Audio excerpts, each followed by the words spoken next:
और मुमरा रेल हादसा मामले पर समाजवादी पार्टी लीडर रुकन असेंबली अबू आसिम आजमी ने मुमरा स्टेशन का दौरा किया। यहां के स्टेशन मास्टर, मुसाफिरीन और मुमरा प्रवासी संघ के लोगों से मुलाकात की। अबू आसिम आजमी ने बताया कि जब किसी ट्रक टेम्पो में जगह से ज़्यादा बकरी भैंसें ले जाने पर जुर्माना आयद किया जाता है तो ट्रक ड्राइवर पर केस बनता है, तो ट्रेन में ज़रूरत से ज़्यादा मुसाफिरीन कैसे बिठाए जा रहे हैं, इस पर कोई आवाज़ क्यों नहीं उठती। उन्होंने कहा कि यहाँ जानवरों की कदर और उनके हुकूक के लिए आवाज़ें उठती हैं, लेकिन इंसानों की जानों की कोई कीमत नहीं है।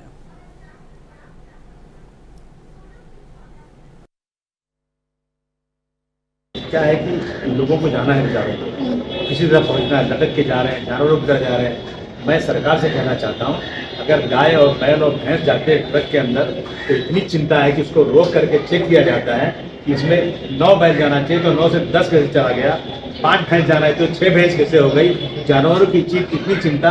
और मुंबई में ट्रेनों में लोग जो है किस तरह से जा रहे हैं, इसकी चिंता नहीं है। इसमें कहाँ गए ये जितने जो सांप्रदायिक पार्टियों के लोग हैं, वो लोग किधर गए, किधर आरएसएस के लोग, उनको इंसान की जिंदगी दिखती नहीं है। जहाँ बकरी लाई हर सड़क पर खड़े हो जाते हैं कि इस अरे गाय जा रही है, बैल जा रहा है, बकरा जा रहा है, भैंस जा रही है, इसको इतनी तकलीफ हो रही है। ये हालत देश की है।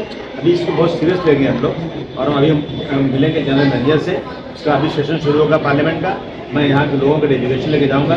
मेरे 37 मेंबर्स हैं पार्लियामेंट के अंदर।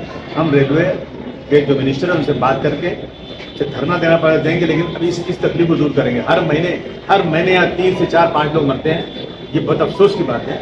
इसको एक बहुत सीरियसली लिया समाजवादी पार्टी ने, और हम इसको जो है